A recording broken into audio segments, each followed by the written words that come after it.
everybody. Hey, that doesn't look quite right, but that's okay. It is July. It's the eve before the holidays.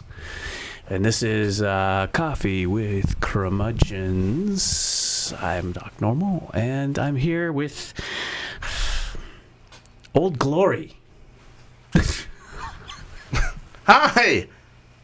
Ooh, Old Glory. Hello. A little bit later, we're going to react to the end scene from Rocky IV. I'm going to string it across my back, and then I'm going to jump up, and then we're just going to freeze it right there, and then roll credits. Oh, you think so, huh?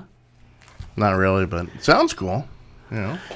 I will bury you, Old Glory, for the proletariat and my comrades. You remember this from World War II, maybe? The flag? Old Glory does not forget. We were friends in World War II, if you do not remember. That's what maybe people are trying to do in textbooks nowadays. I'm going to kill you German toilet with German toilet paper. I have been wiped. What am I? Oh my Why God! does Old Glory have horrible. like a horrible old KGB accent? What's going on with that? What's that? I gave Old Glory like an old KGB accent. Did you? No. It Or was that just could be like General Burkhalter, the vitamin clink. Horrigan. So why you were? Wait, we were both whatever. Yes. That was bad.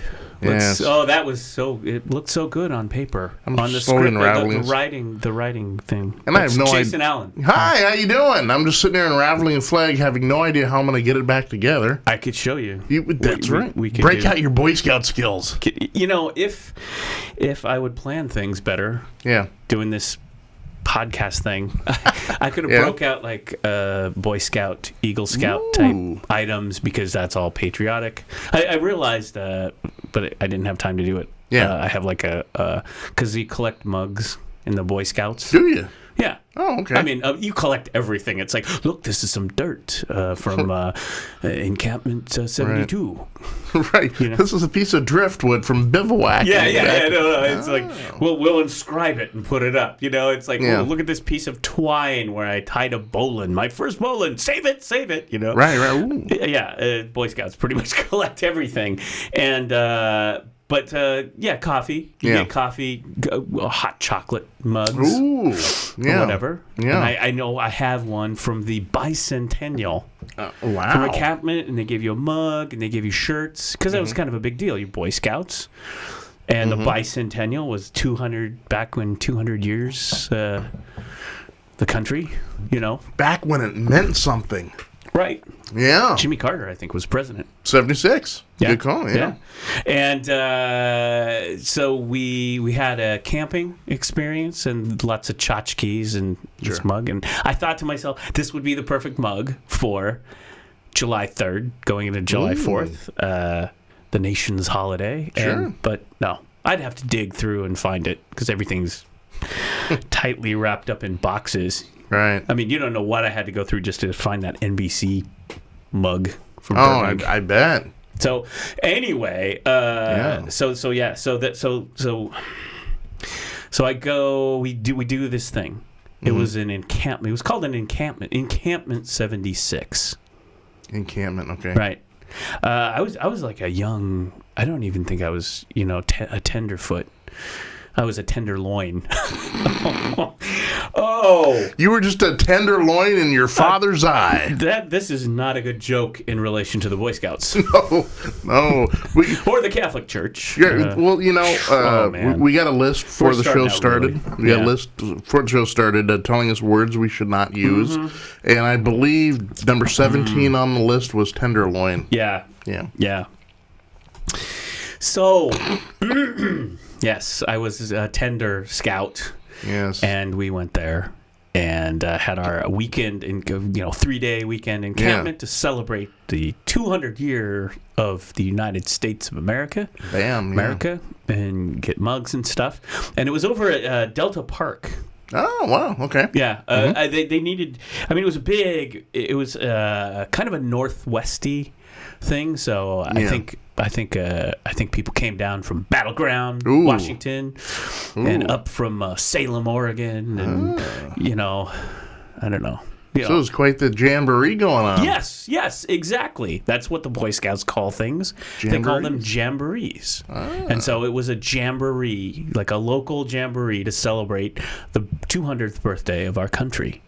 Okay. And so they spread it all out there at Delta Park, which was a big, lots of field, lots of places you could pitch a tent. Right. Is that like Blue Lake out there? Blue Lake Park? I don't know. Right? There's golfing out there, I think. There's like soccer fields. I don't know what's out there. I know there's a huge area. I never go out there anymore. Not me either, yeah. But I mean, they used to have like used to play a lot of soccer out there, a lot of very soccer fields. Out like by Marine Drive, right? Somewhere in there? I guess.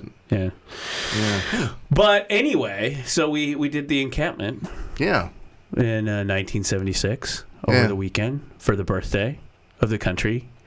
And this was an especially rainy period in the world of the Pacific Northwest. Yeah, this kind of made this place a rainforest, as they call it. So, basically 3 days in a tent in Delta Park, which is kind of a lowland swampland as it is anyway.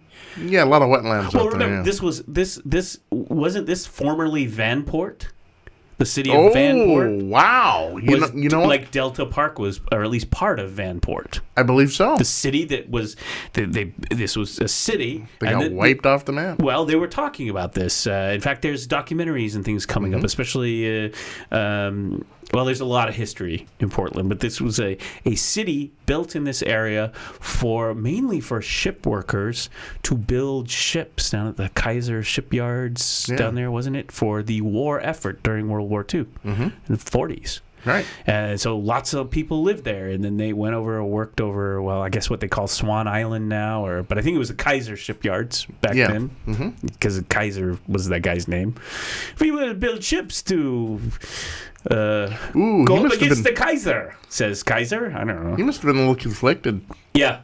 Well, it was a German immigrant. There happened to be a lot of German immigrant families here in this area, and then, war effort or go back home. War effort. No, we'll stay here. We like this a little bit better. I have another story about that. It's an interesting family story that I just found out like this over the holidays. Oh. But okay. So Vanport was flooded after the war. I want to say like 50, wiped out the 50s or something. Well, there was a big storm. Was it Columbus Day storm or was it? No, I think it was earlier than I. Yeah, it was earlier. I think you're right. But yeah, wiped the whole town off the map. And biblical proportions. Yeah, and so that was it. Yeah. That was end of story. So it was basically a big lowland swampland. Yeah. And of course, part of the history of that is that a lot of black people of color and stuff came into Portland to work in the shipyards and all that. So it was kind of also another kind of weird historic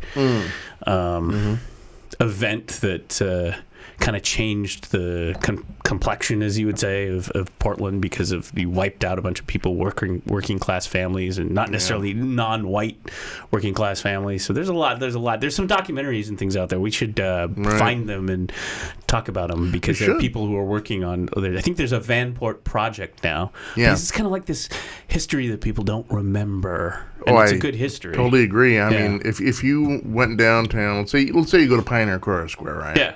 And you were to like canvass down there and see, take a survey, how many people heard of Vanport? Yeah. I would say probably less than 10% would probably know if what Vanport is. Maybe some would recognize the name, but not the story behind it.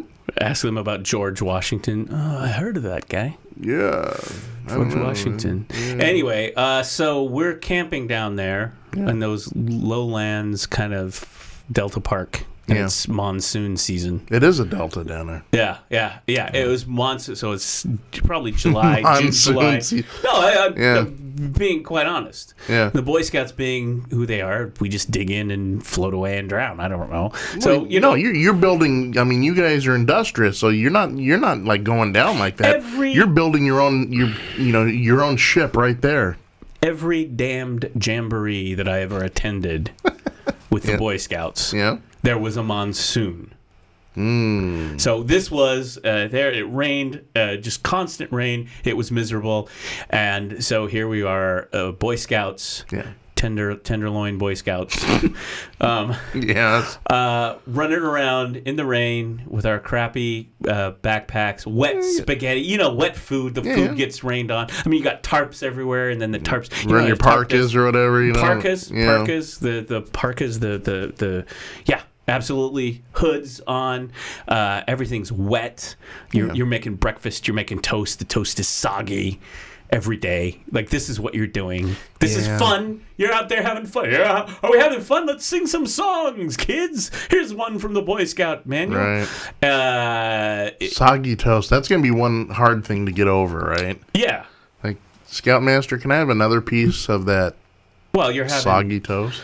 Yeah, your fried eggs become poached eggs because you're just in water. I mean, if you can light a fire, your kid's like, I can't light the fire. I'm going to starve to death here at Delta Park. I can't go over to Jansen Beach and get a burger, but, I'm going to starve out in the wilderness of Delta Park. Right. Don't worry, kids. We will not starve. We will figure out. We will go forage for nuts and berries.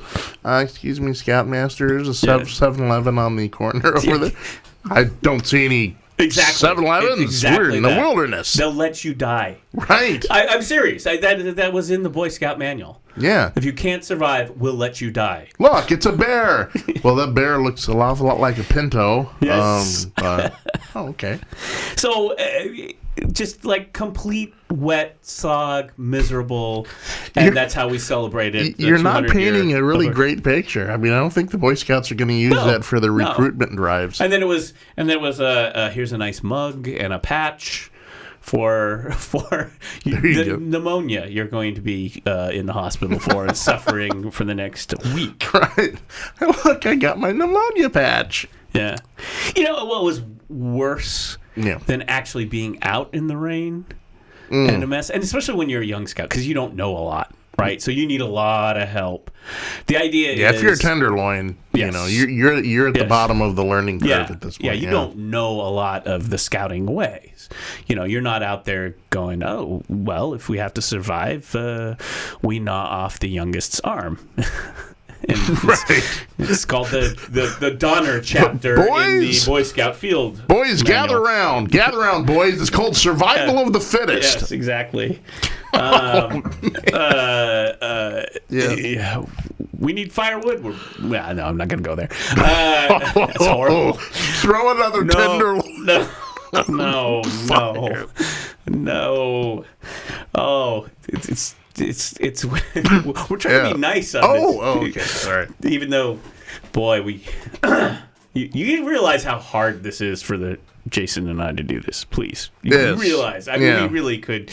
We could go there. Devolve. We could go in the whole neighborhoods of there, but we're it's a family show. We're kind of chilling. We could get banned from the comedy club where our minds wander off to. We could get banned from Western society, man. Anyway. Yes. So so you don't know what to do. No. And so you're looking to get Scoutmasters, and of course the whole point of the Boy Scouts is the older senior Eagle Scouts, senior patrol leaders and all that. You're supposed to mentor. That's what you learn. Leadership to mentor your team of younger scouts, to mentor them into, learning how to survive and pitch a tent and cook food and be dry when it's wet and that sort of thing. Yeah.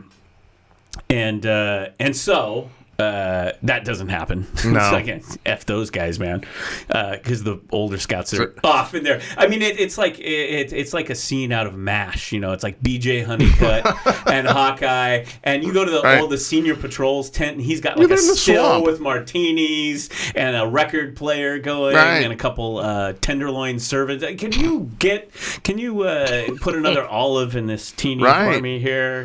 Right, hanging out in the swamp. Radar comes busting in. Because he's a tenderloin at heart, right? Yes. I mean, he may be a corporal, but he's a tenderloin at heart. He is. Yeah. The perennial, the guy's like 75 by the time MASH is over, and he's still playing a little kid from Iowa.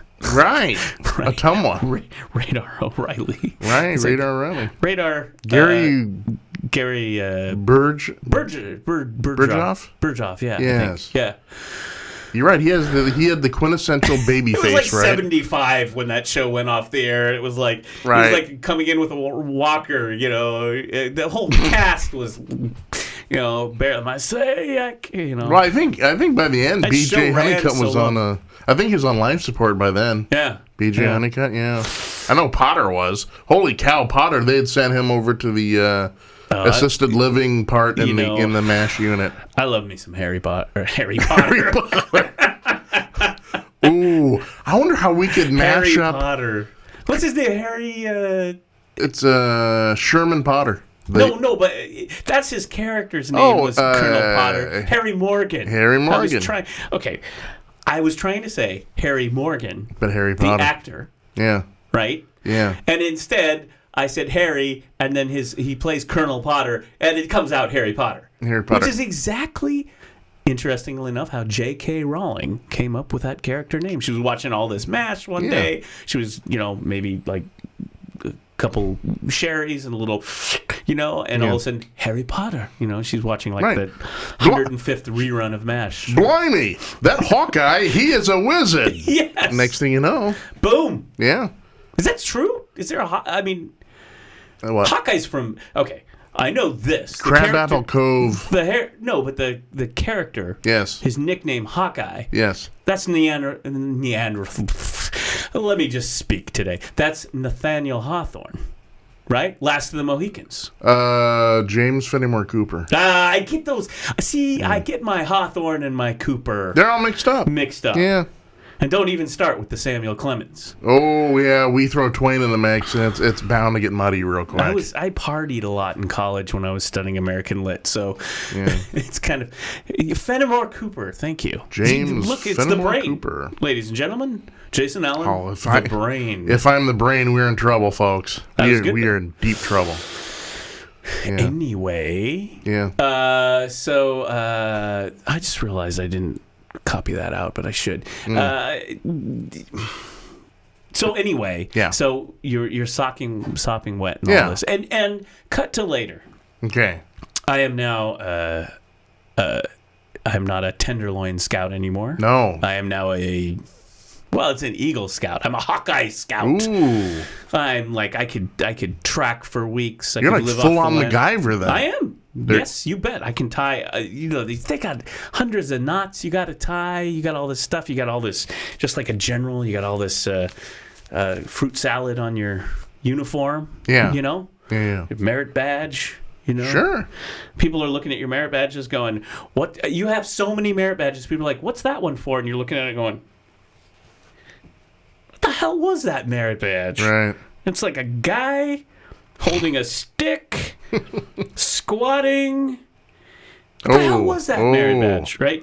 If he's on the floor squatting. That was the hand-to-hand combat merit badge. Oh, okay. I was going to say maybe you dug a latrine or something. We knew how to do that. See, there you go. You got it. You got all it. That stuff. Hiking. Yeah. So, I was like, I was the Hawkeye Scout. I was the You're like the Green Berets of the... I climbed mountains. Yeah. I hiked around mountains. We hiked 50, 100 miles. You all that stuff. You were Boy Scouts, Green Berets. That's right. We were. You guys were like special forces, man. We made coffee out of pine needles. Pro tip: it's a natural laxative. I just want to let you all know. Wow. Yeah, I sent the whole camp of Boy Scout leaders to the latrine all weekend with my pine needle tea. Who knew? Who knew it was a natural laxative? Right. It was kind of like a weekend spa retreat. They all came home to their wives going, "No, I'm pretty well cleaned out. I'm right. Colon's very clean this weekend. X-Lax, don't need it." Yeah. Yeah. So then I go off to the National Jamboree. There's a World Jamboree and a National Jamboree, and it turned out the American National Jamboree. I don't know if they do this anymore. I assume so. The Boy Scouts are still around. I don't even know. It's like Scouts, Boy Scouts. I don't even know how it works anymore. Yeah. But back in our day when we had Little League and no safety, as we've discussed before, sure. kids just go out and play with live firearms or whatever. It's like, well, if you shoot yourself, Yeah, it's you had Darwin's way. You had pocket knives for whittling wood. Yeah, you it's know, you had your Swiss Army knife in case you wanted to invade a small country. I mean, you could do There was no TSA. No. I mean, it was like, oh, you got a bomb in there? Yes, actually, I do. Okay, well, Move along. first class. Wow, that's ticket. that's an industrious little tenderloin. Get Yes. out there and It's make some explosions. yeah. Archie Bunker, right? Anyway, so we go to the National Jamboree, which turns out is the U.S. National Jamboree was the biggest jamboree. The World Jamboree was a little bit smaller for some reason. You always think the World Jamboree, but the National Jamboree, and it's out there, Yeah. out there, Virginia, Washington D.C., Right. Yeah. this sort of area, and we go out there, and there's people from other countries that come in, and I'm pretty much like retired from scouting at this point, right? I'm such a Hawkeye. Yeah. Quiz me. They don't give you this fruit salad for nothing, son. You know. That's right. So- Where are you from, boy? So I didn't really want to do much, and you're kind of like in high school. Yeah. Well, no, you're kind of in high school, and you're driving, and a girlfriend, and hey, I can play the drums, and it's just stuff like that. Right. The boy hanging out with a bunch of young Boy Scouts is just not your thing anymore. Right. Yeah. So we go out to the National Jamboree, and I didn't want to do anything other than just kind of meet and greet and check everything out. And, you go to Washington, D.C., you go to the Smithsonian, you do all that cool stuff. The nation's capital. Yeah. You had Lincoln and Jefferson Memorial, which was very cool. Jefferson Memorial. I thought that was very cool. Well, that was my favorite memorial, Jefferson. Nice. Yeah. You think Lincoln, you go there, I take pictures, get the big camera. Sure. Got lots of pictures. Sure. On slides, so you'll never see them unless I can figure out a way to get them scanned. So I'm like, you're in high school, like you're all the photographer. You just don't have time for this stuff anymore. You've reached the pinnacle of what you're doing. Right. And If you were a Buddhist, you have reached nirvana at this point. Yeah. And so we're out there in Virginia, and to do the camp part, and you're like in there for a week. Mm-hmm. So we're setting up the camp and all that stuff. I mean, this is stuff you can do in your sleep. And actually, you're like, go over there, go, dude. No, don't put that pole. That pole goes the other way. What are you, stupid? Darn you, tenderloin. Yeah, exactly. Yeah. So we go out there to Virginia in the middle of summer. Yeah. Which, could be a little humid. Well, a little note that Virginia, the Washington D.C. area, and all that. It's all built on a swamp. Yeah, right on the Potomac. Yeah, was it Hamilton who wanted to make New York the capital? There was a huge fight over it. Boston, right? Some wanted Boston. A lot wanted Philadelphia or some western Philly, or some western part of Pennsylvania. Yeah. I thought Hamilton wanted New York. Hamilton wanted New York, and really, I mean, Washington D.C. was the compromise. The South wanted it down in Virginia. Right. Or maybe even South Carolina. And so they stick Washington, D.C. on literally a nasty swamp. That's your country's capital. Yeah. It's a nasty swamp. That's Washington, D.C. And then the Capitol, the actual building burnt down, or the White House, it burned down, wildfires and swamps and all that. Sure. And when the British War of 1812 burnt down the White House. Yeah. They had to rebuild it, sure. Yeah. Probably just like a little match. Well, there it's up in flames. See you later. We see the redcoats. Tenderloin country. No, the redcoats. The redcoats. They were all Boy Scouts, right? So they had the flint. Yes. They had the flint, and stuff in there. That's how they got the White House. Now the Boy Scouts. Yeah. In fact, were started by the redcoats. The really? Actual World Boy Scout Association. Okay. I know this. It's actually tattooed on my back, because once you get to be a Hawkeye, they tattoo everything on you, just like ingrained in your brain. Yeah. Sir Baden-Powell. Okay. He's like kind of turn of the century dude, I want to say. Yeah. Kind of that period of time. Didn't the Boy Scouts take root over here in America? I believe it was 03. Yeah. Was that? Yeah. I think you're right. Around there. Something like that, yeah. So this guy, he was a kind of an outdoorsman and a military man, and he felt that the youth of today were kind of getting away. They were in the cities, in the London and that. And he that wanted to, darn industrial revolution. That's right. We need to get back more of an agricultural. Yeah, he felt that people should, it was all outdoors. It's like you should know how to go outdoors, camp, hike, fish. Yeah. As well you should. Pitch a tent, all that sort of thing. So he started that. We celebrated his thing, too, once. This Baden, but that's why I know his name. Yeah. And so then it came over to the United States, and the United States was like, wow, we could do this even bigger and better because we're the United States. We're big. We've got Illinois and Wisconsin and Oregon and Washington and California. Those scouts are a little bit weird. Little Beverly Hills. Yeah, we're not so much with those scouts. But well, they're trying, though. Right. They're trying. So we're out there in Virginia. Yeah. In the dead heat of summer, like around June, July. It's 90 degrees with 90% humidity. It is. And guess what you have to do? Wear your uniform. Be identified as a Boy Scout. Right. I mean, you can't just wear a shirt and shorts, civvies, your flip-flops, It's like you're in the military. It's like, no, you're wearing your scarf, and so you're just like drenched. It was miserable. It's like you're dying. Like when you're touring around, you're just, does the White House have air conditioning? Because that'll be cool. But anyway, you do that. And then we go out to the camp. Yeah. What happens? Monsoon, hurricane, you name it, of the summer coming in.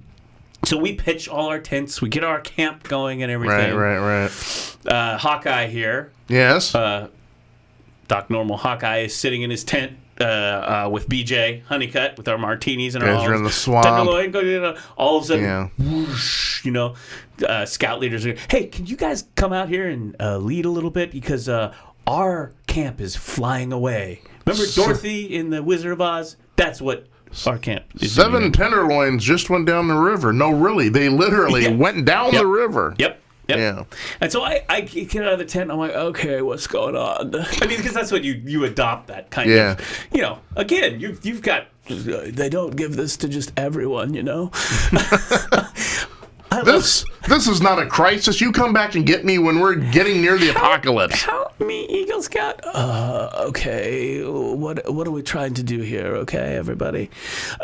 So I come out and I happen to my scout leader was on this trip. So there were several from our actual patrol, our troop.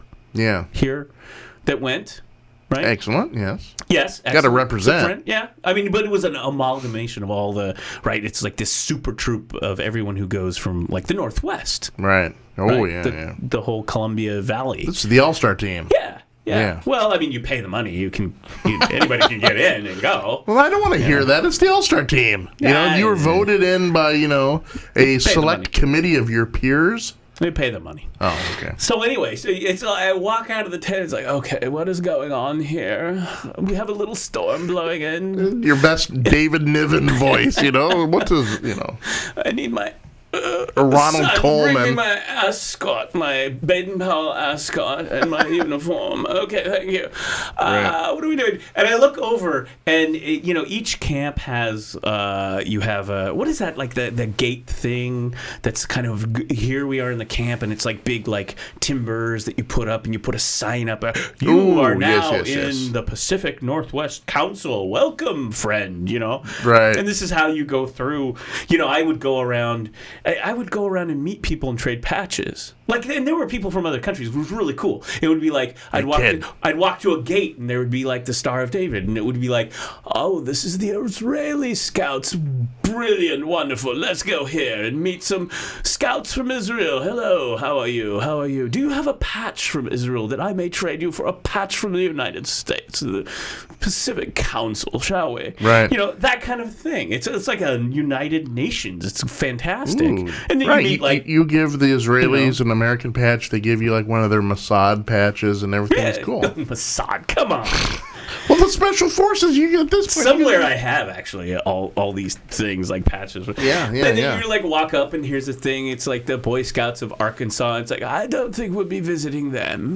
Let's move on to the New York. Oh, look, they've got a little Statue of Liberty. I love this. How is New York in the summer? Are you having a great time? I don't know why I'm talking like this, but this was the Jamboree. Right. It's David Niven. It's Yes, cool. I suddenly turned into David Niven. Or Sir Richard Burton. Yes, bring me my ascot. We tidy up. We're going to meet some Boy Scouts from New York City. New York City. How odd that this guy from Portland has a British accent. Right. Well, it's what we do. I don't know. Did you like, as a cruel joke, did you like on your gate, did you put like the slogan, the work shall set you free? Like, Oh, God, Jason. I'm sorry, that's my sick humor. Anyway. Dude.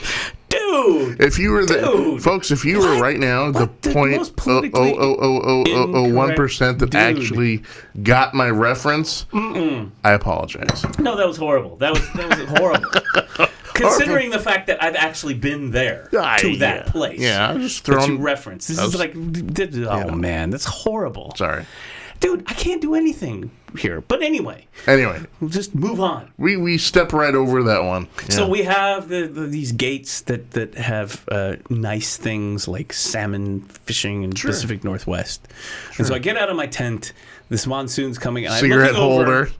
Yes.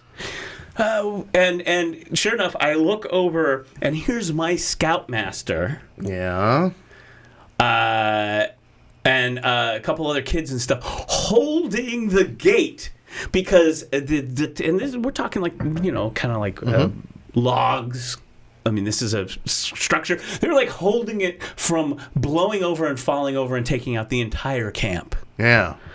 I could see that, sure. Then I was like, well, there's your problem right there. The wind is going to blow this over and blow the camp away. What shall we do? What did this merit badge tell me about such a situation like this? I'm squatting with a timber. Anyway, Yeah. So that was we did that, and there was a big storm.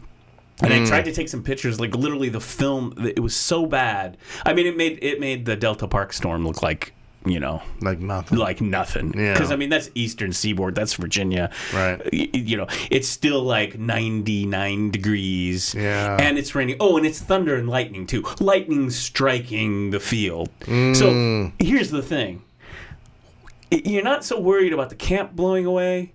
You're more worried about getting struck by freaking lightning. Because you're one big, lightning rod out there. All those tent poles. Yeah. It's just a huge... Perhaps all this metal on my uniform, my awards, will not help me in this situation. You, Tenderloin, wear my uniform and I'll take yours. Right. Yeah. Oh, struck by lightning. Make sure you're wearing your rubber galoshes and you can be my grounding, know. And, no, it was bad. I mean, it was thunder, lightning, like right out there in the field. And we're just like, now what do we do? Run for the hills. There are no hills. It's the flatlands. It's the swamplands. So right. And then years later, find out on the national news that it was a nuclear test site, or not a nuclear, but it was some sort of military artillery range, which is not always the best place you want to camp. Military artillery range, because that's where the chemicals are, the cancer-causing chemicals. So. Oh man, excuse me. Speaking of cancer, anyway, so that was the Boy Scouts, and that was our nation, and our thing. God, I can't believe that. That was horrible, man. Yeah. But anyway,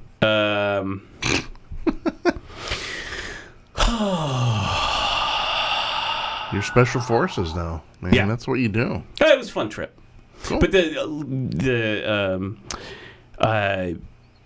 when I developed the film, that roll of film, they were like, we tried to develop this film, but it has experienced water damage, and it was like, well, no crap.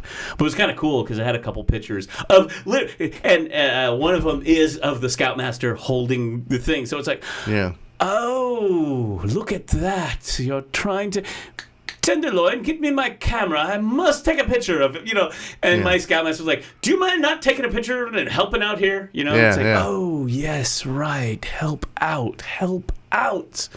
You are right. We should help out. Come on, gather around, boys. Grab a timber, grab a line. Hold on for your life. Right. I feel like we should have been at sea. Sally ho, lads. Yes. We shall get through this. Yes, number one. Yeah. What a jolly good day to sail.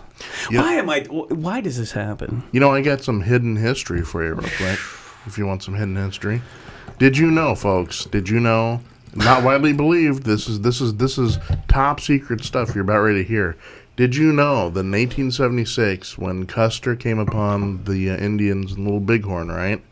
Did you know, folks? Not many people know this. Let's tell a secret. God. They didn't run into Indians. That's the common perception. People say, "Oh, what? It was the Indians." No, they ran into a big jamboree of the Boy Scouts, and Boy Scouts got all riled up and wiped out Custer and the 7th Cavalry. There you go. Little known history. You don't know that. You will never learn that in any textbook. So you're welcome. You're welcome. Right. It wasn't Indians that wiped out Custer at Little Bighorn. He just ran into a national jamboree, right? And that's what happens. I met the King of Sweden on that trip. What? Yeah. How do you work? Okay, you're in Virginia. You're in the middle of a monsoon. How do you work in the King of Sweden? He was the head. He was like the head of their Boy Scouts in Sweden. Oh. And so the Sweden thing, he was a Hawkeye Scout. Yeah. Himself.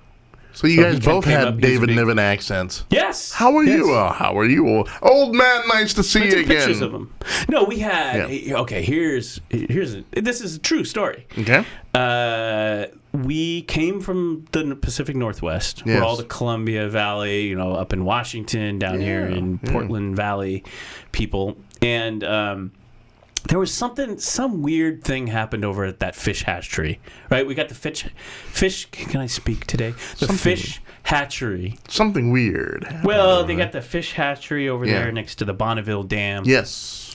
Okay, yes. Where they do the salmon because they screwed up the salmon because they put the Bonneville Dam in, so they screwed up the salmon. Needless to say, they screwed up all the native people who. This was a religious fish kill place. Right. Look that history up. That's a lot of fun. Right.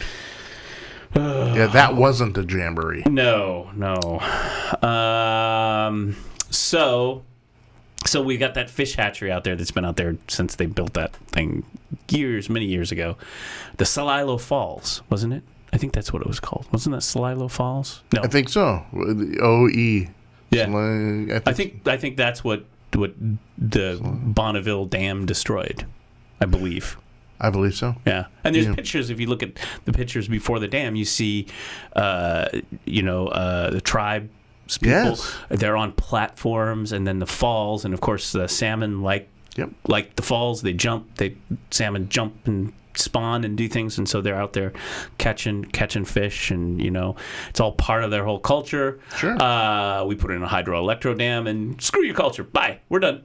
Right. What we do.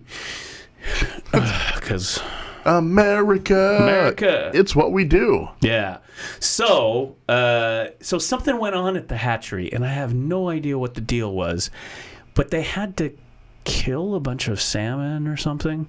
It was basically like who knows? And of course today it's probably like, oh, that was terrible, environmentally wrong or whatever. Sure. But it was some sort of hup-de-doo thing. Science. It was a kerfuffle.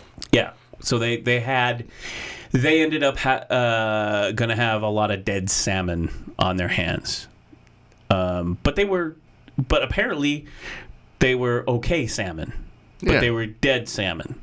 So some scout council leader gets the bright idea to go, hey, what you doing with that salmon? And they said, well, we're just going to throw it out, right, or whatever.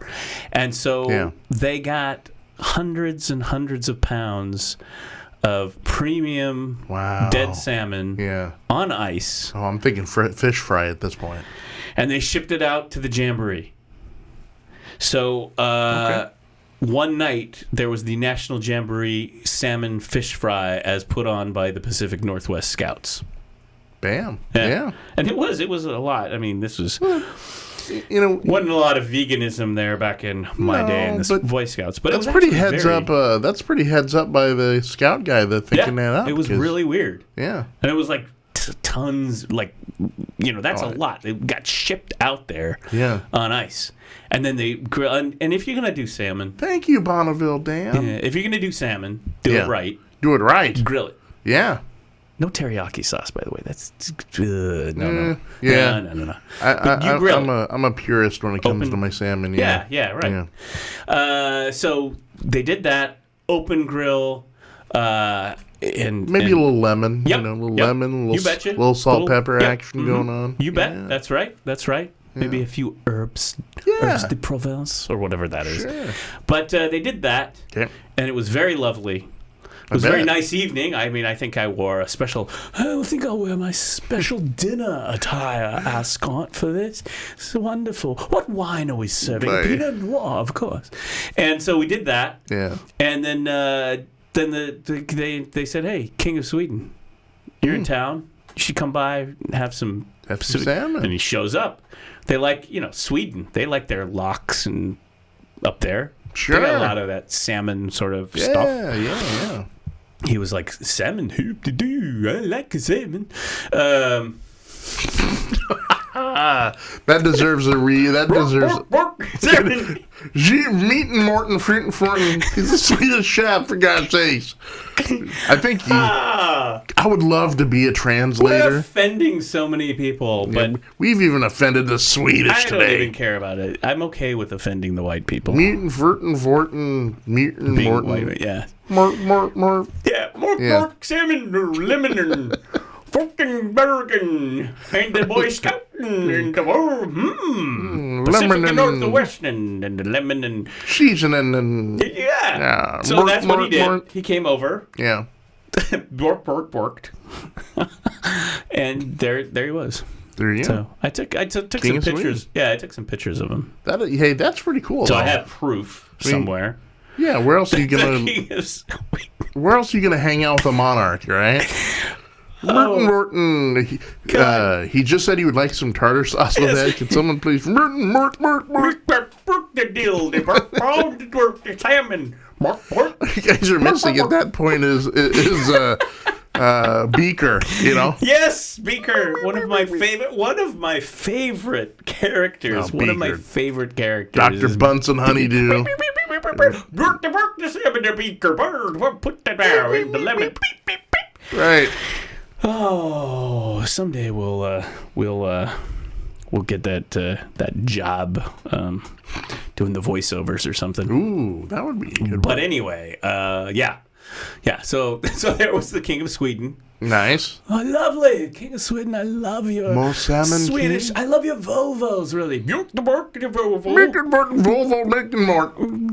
you mitten the beaker, but yeah. So there was that, and then Reagan came, but Reagan didn't really come. The deal was he flew. He flew overhead for a second and waved. Overhead in a helicopter. Yeah. And that was the thing, because people were like, just Ronald Reagan. I mean, God, there's apple pie Republican. Yeah. You'd think he's Boy Scout. He's Boy Scouts. Yeah, John Wayne apple pie. I love the Boy Scouts. Yes.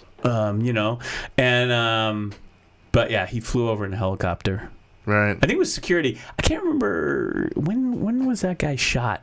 I think it was 81. Yeah. So this was after the assassination attempt. Oh, okay, gotcha. So this was like a year or two after. 82, so he wasn't so, hey, let's get in an open field with the big crowds of Boy Scouts. But you'd think Boy Scouts he'd be safe, but nonetheless it still was kind of like Secret Service was kind of like well, not so that much. Time, he was a pretty older guy anyway. He's 70, 71. So I mean that's an awful lot to ask a guy going through a huge area like that. Right. And you're right. I mean, Secret Service, that whole logistical stuff would be a nightmare. Yeah. Next thing you know, Custer's not wiped out. It's right. I mean, the stuff happens at a jamboree, dude. It was just, a helicopter. It's like, oh, there's the President of the United States. Jamboreers, wave. Right. I guess he's in Marine One, flying overhead, yeah. I don't even know. Maybe it was just some Apache, some military copter. It could have. The thing is you didn't Some know. Black Hawk strafing the. You didn't know. It could have not been him. They could have just flown a helicopter over and said, because I don't think it was Marine One. So I think it probably was just some dude. But fly a helicopter over, say it's Reagan. But the thing says it's Channel 4. It's not. Yeah. Ronnie. That's cool, though. I mean, so you get Reagan, you get the Swedish chef, you get the king of Sweden. Gets better. Yeah. There's a big shindig at the end. Like everyone comes together in an amphitheater. Big powwow, man. Yeah. Entertainment. Really? Yes. Bob Hope USO stuff? What were the name of the... It was 4 guys and they were a country band. The Gatlin Brothers? No. I don't know. They had some hits. Back in Alabama? No. I don't know. Did something boys. Soggy Bob?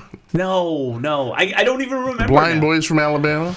They were a hit back then. Okay. In the 80s. Somebody's got to know who these guys were.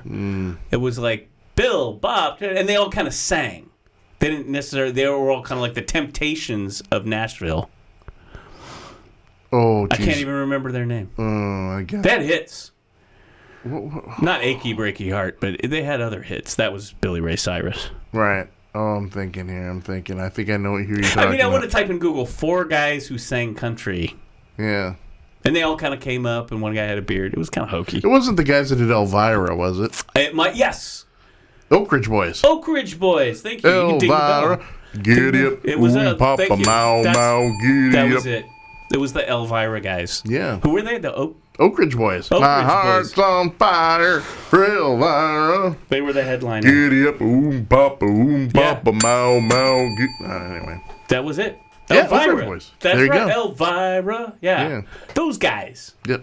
Those guys. Yeah. They showed up. Oak Ridge Boys. Nice. They showed up.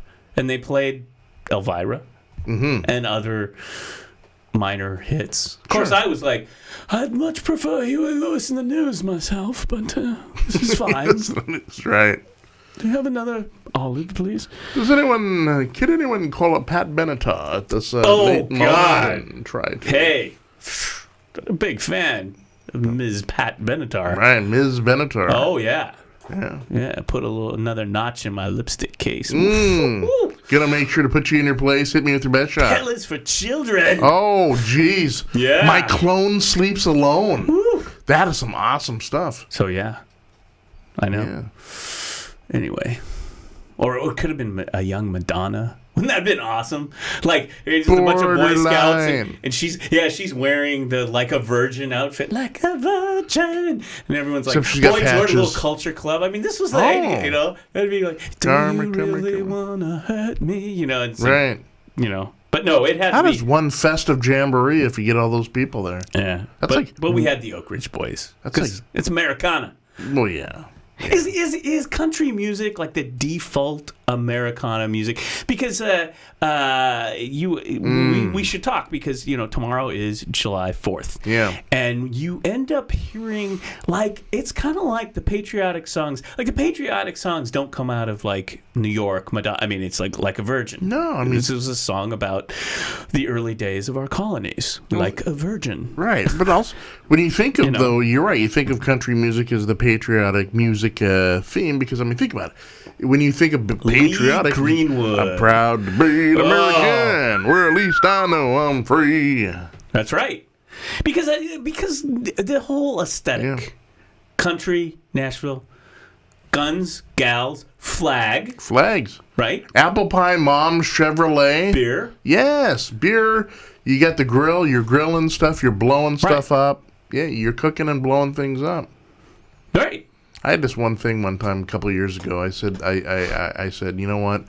For around our July 4th show, we're gonna go out and we're gonna get Lee Greenwood, right? Because we're gonna do that. And I'm sitting on the phone talking to his publicist. Yes, Lee Greenwood still has a publicist. And I almost had him, except he decided to go over to Europe instead. Mm-hmm. So that I was that close to Greenwood, that close. Yeah, that song, that was that Bush One? I think that song Proud he sang to be he an sang it American. at the the inauguration of Yeah, George Herbert Walker Bush, if I remember. 89. Yeah.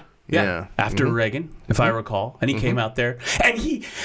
wasn't this a guy... This is what I'm disappointed in. Well, both of us, really. I'm wearing my tracksuit because I go out running with the... No, I don't. Usually just go out and collect with Vinny and... Go down. Gotta go do my podcast now, okay?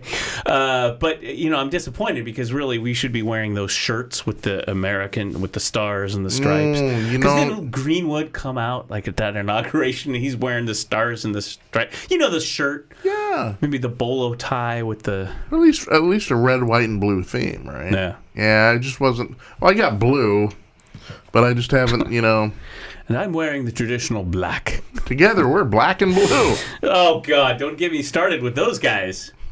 Right.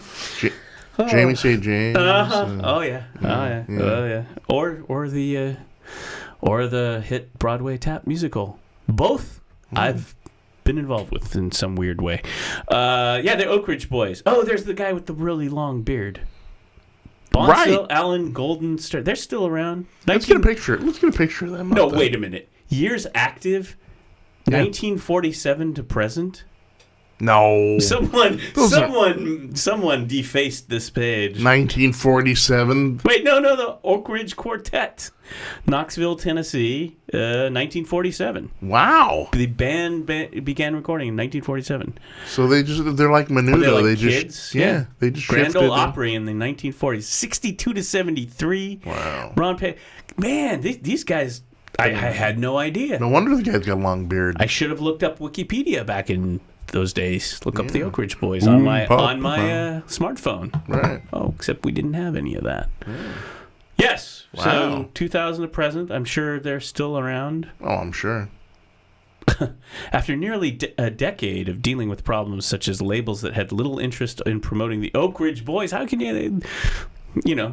they're on the phone going, "We did Elvira, damn it." Right. Elvira. Yeah, I mean, there's the funny thing is, rock and roll. You got a bunch of older bands that can still get together. Like the Stones. Yeah, like the Stones, or no, I mean, even bands that haven't been relevant in 20 years. Like the Stones. I didn't say that. The Stones. No, but you got your Teslas and your Poisons and other stuff, and they go out and tour and they still do a bang up job, right? But country doesn't have that. They don't have that nostalgia scene. The last nostalgia guy that made a successful comeback, I think, was Garth Brooks.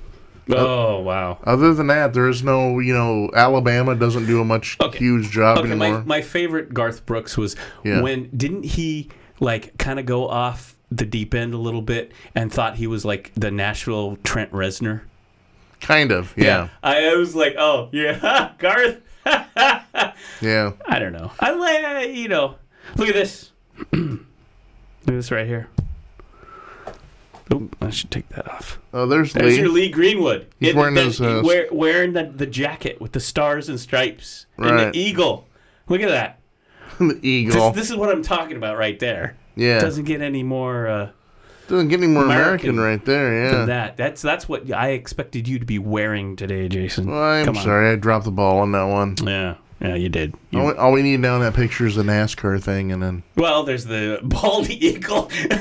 What? I mean, the Photoshop. Bald eagle. Well, look at this though. The Photoshop in the if you're just listening to this, you're not gonna hear it, but see it. But the bald eagle in the left-hand lower side of this promo picture. Yeah, he looks angry.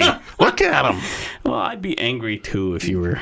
Actually, he doesn't look so much as angry as he kind of looks constipated. I'm not a fan. Someone get that eagle some pine needle tea because he looks a little bound up. I'm not a fan. Not a fan? No. Born to be in a No. I was like, what the heck? I don't know. Yeah. I'm trying to think of songs that are American. I know that they're out there that I would like. Yeah. Interesting. I mean, you could say Born in the USA, but I don't know. It's not my favorite Springsteen either. I'm gonna go really retro for you. Yeah. And you're gonna have to Google it.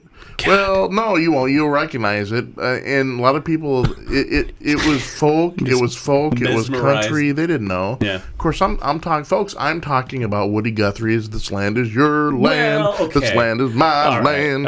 All right. Yes. Point taken. You know. And that was, we've tried to change the national anthem from time to time. We've been tinkering. There's Francis Scott Key. Because our anthem is the tune. Yeah, don't read the third verse of that.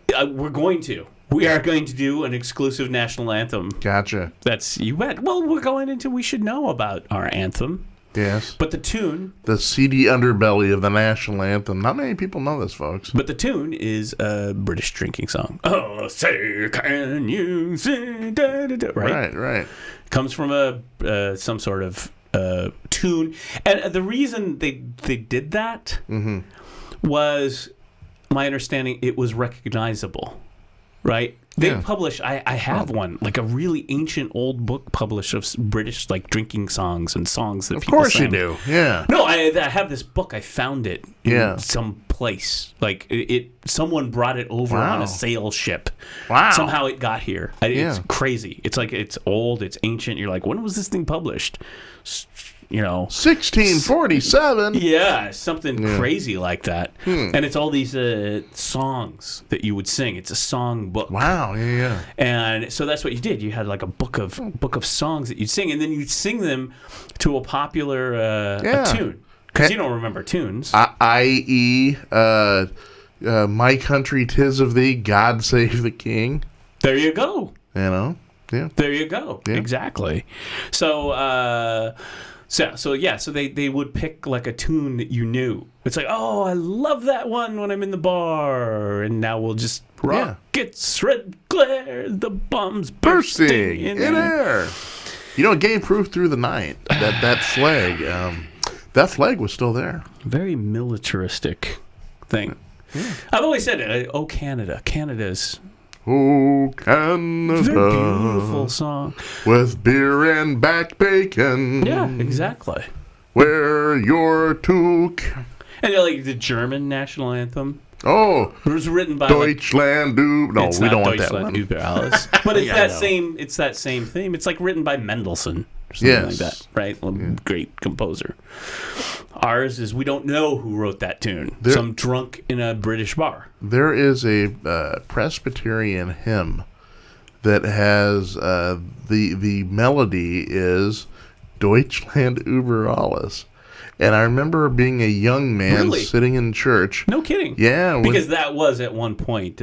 Presbyterian, yeah. Well, it was at one point the German national anthem. Yeah. They actually had that in there. And I remember hearing that song, right? And I'm in high school at this point, and we just, in our little history class, we just happened to, have listened to the old German national anthem. Mm-hmm. And when the congregation there, they start singing it, and I'm like, wait a minute, I recognize this melody. I'm like, holy crap, this is the Nazi national anthem. Yeah. I wonder if does anyone else in the pews know that at one time this was. I don't know. Here is the thing.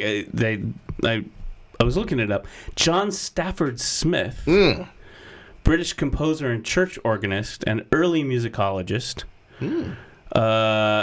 Collector of manuscripts by Johann Sebastian Bach. Stafford Smith is best known for writing the music for the what word is that? The Anacreonic song, which became the tune for the American patriotic song, The Star-Spangled Banner, following the War of 1812, and in 1931 was adopted as the national anthem of the United States. 1931. Yeah. I thought pretty late in the game. I thought this thing was the. So when was Woody Guthrie's song written? So we got to look that up, because that was in the running. Now see, Woody Guthrie, I'd be down with that. 36. Woody, Roll on Columbia. Yeah, huh? Yeah. Woody had some good stuff. Just off the top of my head, I want to say Woody Guthrie's "This Land Is Your Land." I want to say 1936. On tick. I can't even pronounce this. ANACREONT. TIC. What do we... God. It's Monday morning. There's no way I'm going to... And if you and I are like exploring this right now, most Americans are like, well, I don't know. What the heck are they talking about? I thought it was a drinking song. It was a popular gentleman's club of amateur musicians in London, founded in the mid-18th century. Hence, a drinking song. Yeah. A gentleman's club. Pub songs, yeah. Interesting, a gentleman's club.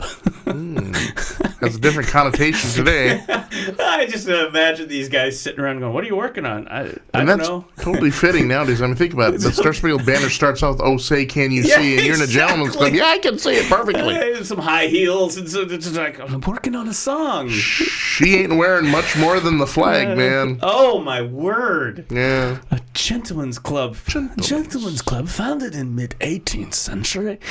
These barristers, doctors, and other professional men, named the club after Greek court poet Anacreon. Anacreon, I guess I don't know. Whose poems...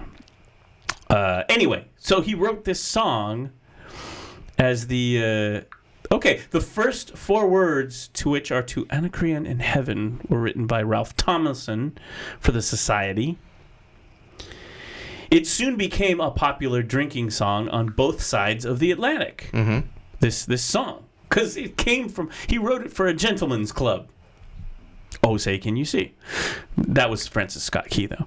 Right. But the melody, if not the original lyrics, would be acquired for Francis Scott Key, the defense of Fort Henry. Mm-hmm. So there it is. It was a gentleman's club song, became a popular drinking song on both sides. I find it interesting. Like Woody Guthrie, an American musician, notable folk musician, wrote these great true standards of folk music, right? Yes. Just standards of Americana music. An American. Yeah. Who writes the song, the one you just referenced. This land is mine. This land is my land. He wrote that in 1940, by the way. In 1940, okay. So he kind of missed out on the deadline to get the national anthem. But here's the thing. And I think there probably was controversy because he's an American. He's writing an American song. This land is your land. Mm-hmm. I like Roll On Columbia, and we take a British guy for our national anthem. Well, no, don't. I'm American. Hawkeye Scout. Right. With a British accent. So there. Okay. So John Stafford Smith. Yeah. And he's just that. There you go. And then Francis Scott Key co-opted it and made it. Well, Francis Scott Key. Wrote the lyrics. The lyrics. So what are the lyrics, Jason? Let us review the lyrics of our national anthem, and then we will review alternatives like "This land is your land," right? "This land is my land," California. Star Spangled Banner. When we do the national anthem, like if you've ever been to a sporting event, anyway. Is the first verse. There actually, believe it or not, folks, for the national anthem, there's actually, I believe, 4 verses. 1, 2, 3, 4. Yeah, 4 with verses. With additional Civil War period lyrics, Jason. Yes. But I think the contentious part is verse 3. I can barely get through the first part. Right. Well, it's like Silent Night. Not people know that Silent Night has way more than just one verse. There's the part where the aliens come to Earth. Yeah, their aliens Jesus show comes up. Out. Yes. Clocks stop. Santa Claus. Little known fact about Silent Night. Look up the original German. Right, Silent Night. Santa Claus beats the Martians. Hans Gruber. Yeah. Hans Gruber. Hans Gruber or Franz Gruber? I think it's Franz Gruber. Franz? I think Hans Gruber was the guy who attacked Nakatomi Tower. Right. And John McClane. There's another Alan Rickman. The great Alan Rickman. Yippee-ki-yay. Yeah, the great. Love Alan Rickman, man. Such a talented guy. Really was. Passed too soon. So we got Francis Scott Key. Yes. And here's the other thing about the people that talk about the melody with this guy that we adopted for this thing is it's hard. It's got a range. It's got a top range, It is. you know. And it's hard for singers. We hear it at the sporting events, and you get people out there. And so if you get someone out there to nail it, you know, it's amazing. Spine tingling. Yes. But then sometimes you get someone out there, and it's like, oh boy, didn't who I really like? No, I don't think so. I was gonna say, didn't Lady Gaga do a version of it, and it didn't? She nailed she's it. really good. That's what Roseanne Barr. Remember that one time she got up there and just... yes. Ooh, she got a lot of heat for that, too. You're right. I remember that. So some people have come out and done it. I know Lady Gaga, because Lady Gaga can really sing. She's got a voice, yeah. I like Lady Gaga, actually. Yeah. Lyrics. Are you ready? Yes. Are we ready? Let's do it. This is relevant to our interests. Let's get knee-deep in the... July. Yes. Come on. America. This is all American today. We're not talking about other countries. We're talking about America. We're talking America. America, this is your time. Proud to be American. Where at least I know I'm free. I mean, that could be an alternate. Okay. Yeah. Oh, say, can you see by the dawn's early light? And we know that. Everyone knows that. Right? What so proudly we hailed at the twilight's last gleaming, whose broad stripes and bright stars through the perilous fight, or the ramparts we watched were so gallantly streaming. Do you know the rest, Jason, off the top of your And the head? rockets, red glare, the bombs bursting in air. That's the one. Gave proof Through the night that the flag was still there. Oh, say. Does that star-spangled banner yet wave? Right. Or the land of the free and the home of the brave. Okay, that's... Play ball. Oh, sorry. Exactly. All right, everybody. Whistle goes off. Horns. All right, we're getting set up here. I mean, this is so American. Yes. I mean, this is America. It's like, do that, play ball. This I is don't the think they fabric always of... sang this at sporting events. No. I don't think it was... We have to look that up, but I've heard... No, you just put sources your part tell of me... your... Maybe you're mumbling along with it. Sources tell me that was... Right? I mean, if it's 1931... Yeah. We were playing baseball before 1931. No, yeah. In the United States, so they weren't singing this song.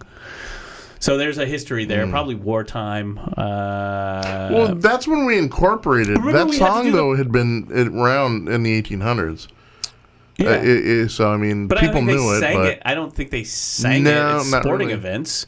I mean, you'd take me out to the ball game or whatever. That's probably been around longer, maybe. I don't know. Take me out to...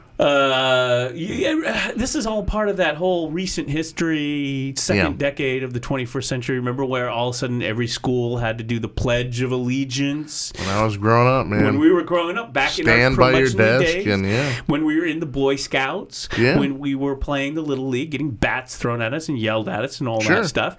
Dad would come home from work, give you a beating. Okay. Okay. Here's your beer. Give me my chicken pot pie. I told you I wanted a Hams, not a Budweiser. Right. That I don't want no damn Lucky Lager. You only get 2 cents if you take that back. Anyway, good. I'm not talking about my dad. That was just a joke. Yeah. But anyway, there was that, and then you had to every day stand up. I pledge allegiance to the flag of the United States. See, in Boy Scouts, it was just a given. Because the Boy Scouts were a patriotic thing. That's how you earned some of that stuff. You learned all this stuff. Yeah. I probably had to write a report in the Boy Scouts on this thing. Second verse. Jason? I do not know the second verse. You're kidding me. Nope. Did you get the memo? We were supposed to come in here and memorize the entire national anthem. Maybe I get the memo. Right now, I am between personal assistants. Oh, man. So. All right. Let's go with the second verse. Are you ready? Yes. Crack your knuckles. Crack it. We're ready with the second verse. Let's do this. Your national anthem. That's right. Stand on your feet, everybody, for your national anthem. On the shore dimly seen through the mists of the deep, where the foe's haughty hosts in dread silence repossesses. What is that which the breeze o'er the towering steep as it fitfully blows, half concealed, half discloses. Now it catches the gleam of the morning's first beam, in full glory reflected, now shines in the stream. Get the thing right there, man. Old Glory. 'Tis the star-spangled banner, O long mate wave, or the land of the free and the home of the brave. So that's great. That's good second stanza. It's a good second stanza, yeah. That's not bad. He's writing about Old Glory. Yep. There's a battle. Yep. Fort Sumter. Is that correct? No, I think it's Fort... I get those mixed up. No, Fort Sumter was Civil War. Yeah. 1812, I think, was... Henry. Fort Henry? Yes. Come on. Doc Normal. I think it's either Henry or William. Fort McHenry. McHenry, there you Fort go. McHenry. Right. Sorry. You see, I get my Fenimore Coopers mixed up with my my Nathaniel Hawthorns. I get my Fort Sumters mixed up with my Fort McHenrys. McHenry, uh-huh. I'm just all a mess when it comes to American history. Well, you know. And literature. It's the fog of curmudgeonland. It's the fog of being in college and spending your night cramming for finals over at some gal's house that you just met at a bar that night. Wow, that's I gotta study. That's saucy. But tonight I'll decide to study human sexuality. Right. Anyway, we're gonna study anatomy. Okay. Boy, uncomfortable day today. So that's a good. The second stanza is all about the flag. That's what he's writing about. Very There's good. This battle. Yeah. At the fort, they're trying to hold the battle. They're fighting. It's 1812. 1812. They're fighting the British. Fighting the British. They're up Canada. They're up north, right? Canada way. Is that where McHenry is? McHenry. Yeah. Baltimore. The Battle of Baltimore. Wow. So it is down south, Maryland. That is right. Because they landed out by Baltimore and then a little further south at Washington, D.C. See, I thought it was up further than that. No, McHenry, huh? Poem written September 14th, 1814 by a 35-year-old lawyer and amateur poet, Francis Scott Key, after witnessing the bombardment of Fort McHenry by British ships of the Royal Navy in Baltimore Harbor during the Battle of Baltimore in the War of 1812. Yes. Key was inspired by the large American flag, because it had a big American flag, the Star-Spangled Banner, flying triumphantly above the fort during the American victory. Suddenly, I've adopted the cadence of Brit Hume. Anyway, okay, so there we go. He's the bombs. The bursting in air, big flag. He's watching this fog. It's a great story. It is. He's out there watching what's going on. Yeah. Right? And the British are coming. The British are bombing. Back in the good old days. But it gets dark. Ironside. Oh, what is stanza 3 about? Well, it starts getting a little darker. All right, let's go. Okay. You ready? Mm-hmm. Get ready. Yeah. And where is that band who so vauntedly swore that the havoc of war and the battle's confusion, a home and a country should leave us no more? Their blood has washed out their foul footsteps' pollution. No refuge could save the hireling and slave from the terror. So read that again. Which one? The no hireling.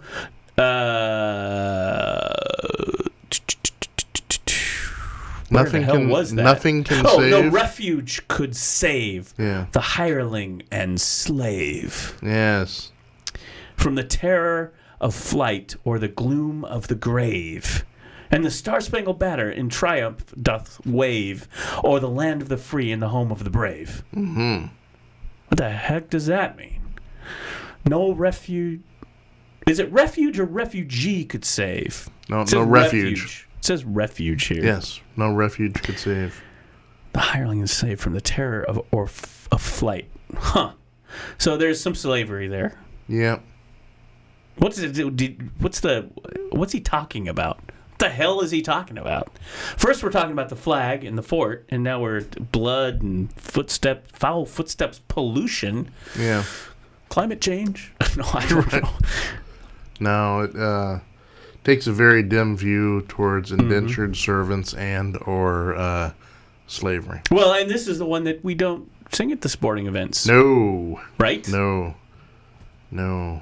Francis Kaki No, wait, is this okay? was not a fan of that. Let's take us to the 21st century. Abolition, yeah. We're coming out of 1814 for a minute, coming back to the 21st century. Okay. Is this what Colin Kaepernick had some issues with here? Yes. Well, there you go. Yeah, he had some issues with that, and he had some issues. Why do I have to stand for the national anthem when a lot of America treats black people like crap? Right. In other words, yeah. To get to the heart of it. He took a knee during the thing. Is that took what a knee? I can't remember. He said until America redresses some of the grievances that African Americans have in this country. He wasn't going to stand for it. Yeah, because some people pointed out that it was like, well, and hey, are you familiar with the third verse? Yeah. This thing with the refuge and the flat and the gloom of the grave. This one we don't like to include in the thing. Sometimes they do the second verse, I think. Because it's all flag. Yeah. More flag. But they don't get to the third, no. Okay, so what's our fourth verse? Okay. Are you ready? Mm-hmm. Oh, thus be it ever when free men shall stand. Free men shall stand. Mm-hmm. Between their loved homes and the war's desolation. Blessed with victory and peace, may the heaven rescued land praise the power that hath made and preserved us a nation. Then conquer we must when our cause is just, and this be our motto: in God we trust. Mm-hmm. And the Star-Spangled Banner in triumph shall wave o'er the land of the free and the home of the brave. Huh. Yes. He gets real. They did mention he was an amateur poet and a lawyer. I mean, it starts out strong. Oh, say, can you see? It gets a little, William Blake, he is not. Let me just say that. Right. No refuge could save the hireling and the slave. Yeah. So, and then there's additional Civil War lyrics. Sure. In indignation over the start of the American Civil War, Oliver Wendell Holmes Sr. Added a fifth stanza to the song in 1861, which appeared in songbooks of the era. An addendum, really, yes. So we get a fifth paragraph. When our land is illuminated with liberty's smile, if a foe from within strike a blow at her glory, hello, Confederate States. Yep. Down with the traitor that dares to defile Confederate States, the flag of her stars and the page of her story. By the millions unchained who our birthright have gained. There you go. We will keep her bright blazon forever unstained, and the Star-Spangled Banner in triumph shall wave, while the land of the free is the home of the brave. Here. By the millions unchained who our birthright have gained. Yes. So he's redressing verse 3. Yep. Huh. Yep. Well, that's a hot mess, isn't it? Well, our national anthem. I got to give Oliver some credit. He tried to make it right. Yeah. I salute you, Mr. Holmes. Yeah. So yeah, I mean, there was a big story, I believe, a year or two. This is when the at the height of the Colin Kaepernick. Yeah, that's right. That's right. There was a very provocative and popular story ran, I believe, in the New York Times about that, and he in the article was brought up verse 3, and even the national anthem isn't exactly the most lily white of Well, I'm looking up the alternatives right now. My country, America the Beautiful. Yes, America the Beautiful. That's a good one. So I got My Country 'Tis the Woody Guthrie We want the, where is that? This land is my land. That's what I want. I like that song. From New York Harbor. We used to sing that in school. To the Oak Grove streets. Yeah. Wait a minute. I even worked in Oak Grove there. Yeah. I like that one. Because we used to sing it. Remember? You'd be in grade school. It's music class time. This land is made for you and me. It's hoppity. It's kind of...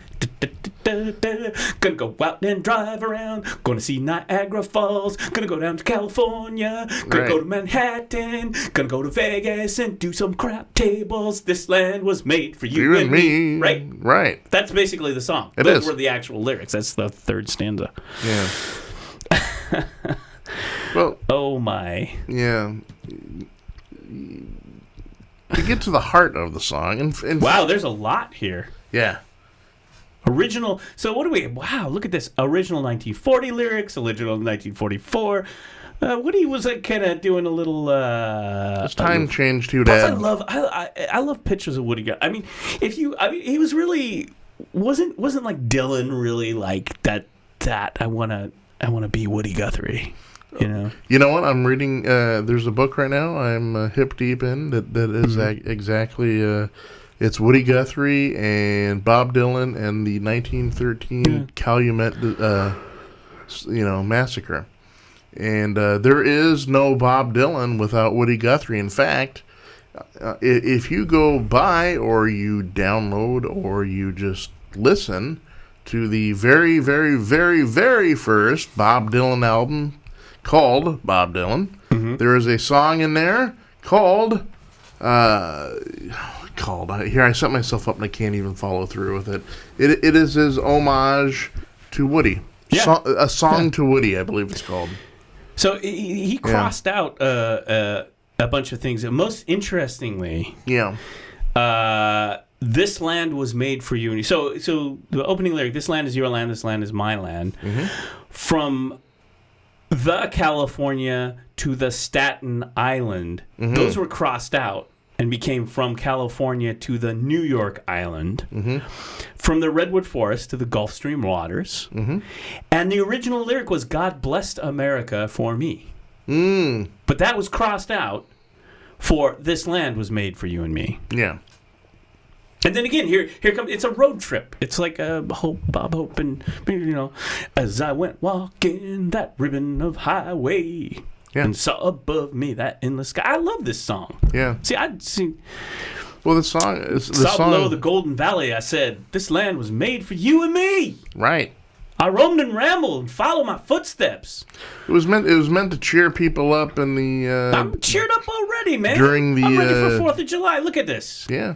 I roamed and rambled and followed my footsteps to the sparkling sands of a diamond deserts, and all around me a voice was sounding, "This land."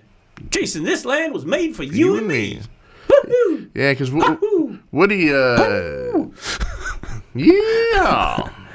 No, he, yeah. The song, the genesis of the song comes out of the Depression and the Dust Bowl. Interestingly enough, we are now at a lyric which I have heard some information, man. Excellent. Here it is. New information has come to light, there's man. a whole story, and I will abridge. You can look this up. This next lyric was a high wall there that tried to stop me.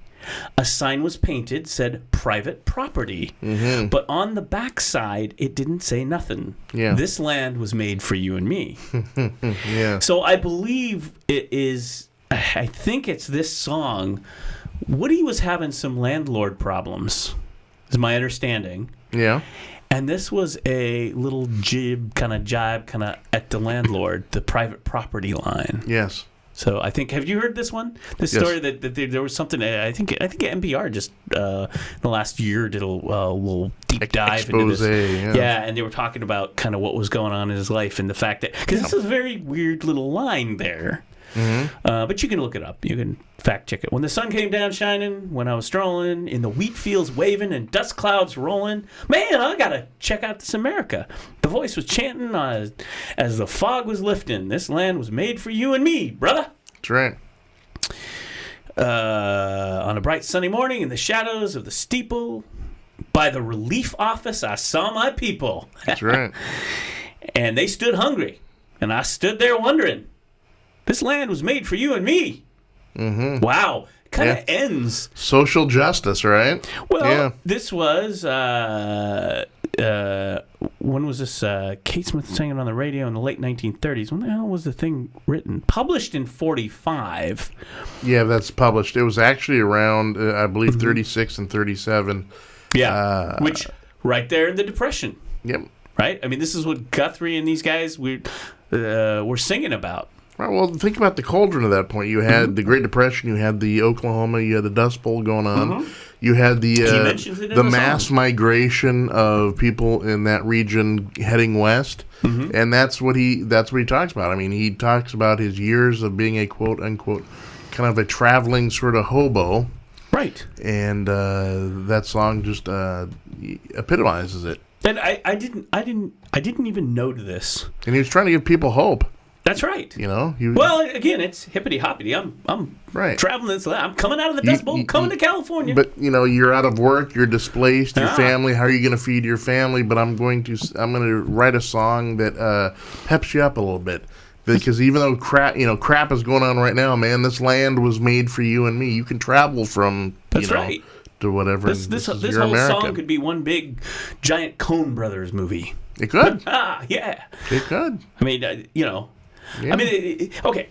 As a music goes, the thing with the Star Spangled Banner, the thing with that tune written by the guy at the Gentleman's Club, it's kind of a lumbering, Frankenstein-ish melody. It's kind of. I love how I'm trashing our national anthem, but it's in 1931. It's an upstart. Okay, we still got time. It's the 21st century. Yeah, I know people are gonna whatever. I don't get. Just get out of here.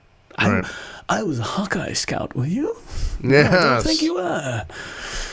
Anyway, so then, right? You have say can you see? I mean, you're kind of lumbering. Yeah. It's kind of back and forth. Yeah.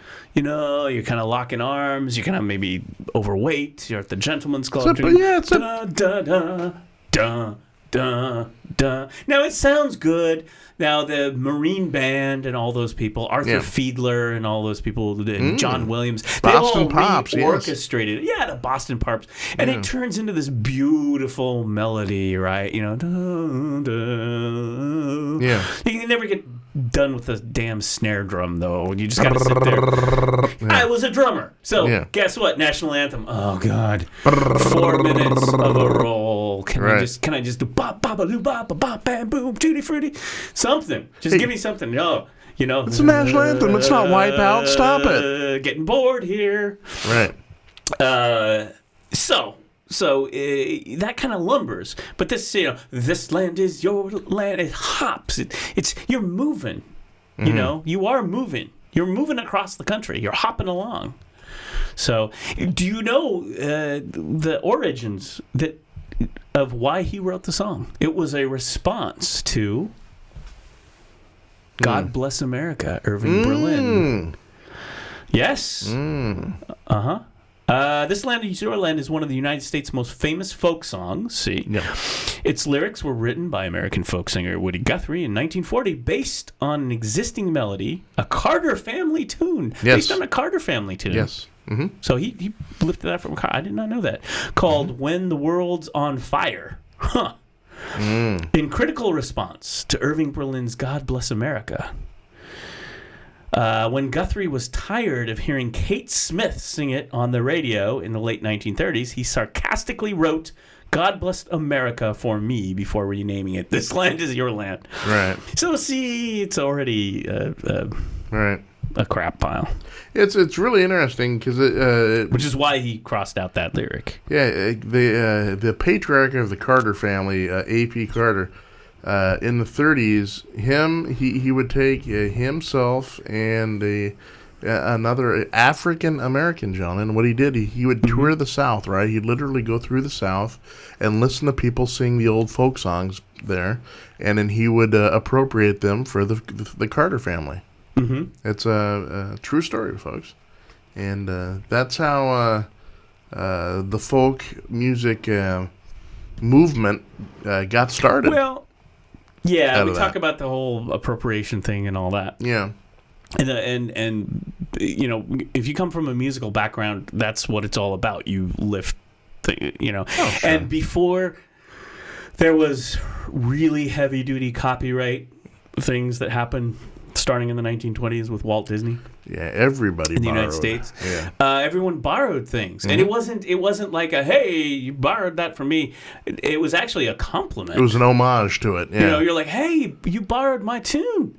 Thank you very much. You know, if you didn't like it, then you would be like, oh well, yeah, not so much. But you know, so they lift. A lot of famous tunes, for example, are lifted from European composers like Beethoven and Mozart. And Sure. It's like, oh, it found its way in this. There's a little lead. So it wasn't that big of a deal. That's how it worked. But right. So that was This Land Is Your Land. We used to sing that all the time. And Roll On Columbia, which was written out here. Now, this was that was all kind of, was that kind of WPA stuff for the, I think so. Yeah, I don't know if it was kind officially affiliated, but it was. This was where Roosevelt, during the Depression, took a bunch of government money. Yep. Against William F. Buckley Jr.'s wishes. Oh, wait a minute. And sunk it into the country because people were poor. Infrastructure, yeah. People needed work. Yeah. So the Bonneville Dam we talked about was part of that. Hoover Dam, too, right? Yeah. I think the Bonneville Dam. Pretty sure. Yeah. I could be wrong about that. Some dams out there. Tennessee Valley Association. Timberline Lodge, very definitely so. So if you go up to Timberline Lodge, that was a work project, a government work project, lots of highway, different kinds of things. Yeah. And they also dumped money into art. They dumped money into photographers who would go out and photograph the Dust Bowl people. So all these museum things that you got, that was actually artists. People, you know, I'm a photographer. I'm out of work. Well, here's some government money. Go photograph America. All right. Oh, great! Now I can work. This is a thing that is.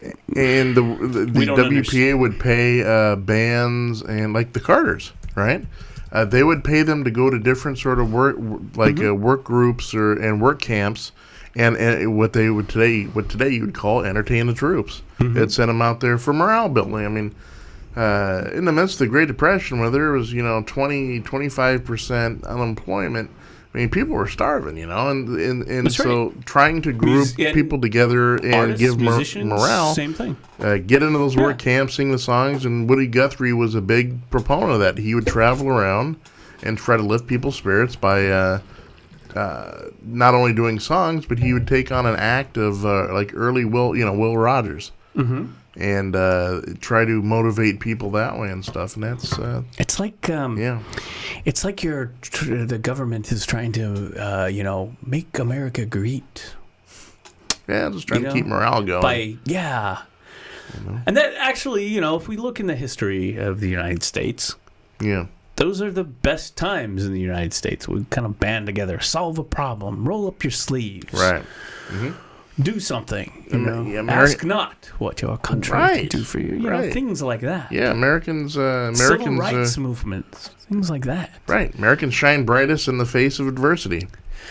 Yeah. I wonder where all that went in the 21st century. Well, anyway, I don't want to get political today. God bless America. God bless America. What about God Bless America? God Bless America is an American patriotic song written by Irving Berlin. There you go. Great composers. During World War I. It's a World War I song and revised by him. Run up to World War II in 1938. Oh, Canada. Oh, wait a minute. That's not it. No. Oh, sorry. The later version was notably been recorded by Kate Smith, becoming her signature song. God Bless America takes the form of a prayer into lyrics that raise the voices for God's blessing. Kate Smith. Kate Smith was this lady who'd come out and, God bless America. I'm trying to parodies. Lyrics, while the storm clouds gather from across the sea, let us swear allegiance to the land that's free. Let us all be grateful for a land so fair as we raise our voices to a solemn prayer.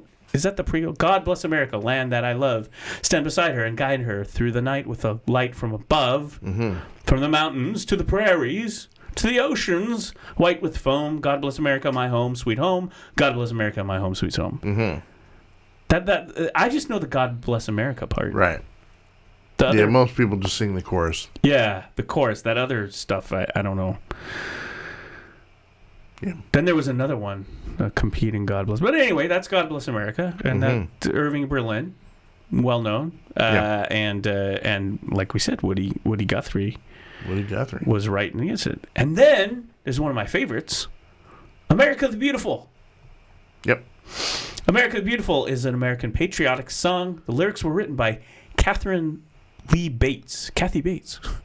And the music was composed by church organist and choir master Samuel A. Ward at Grace Episcopal Church in Newark, New Jersey. Yeah.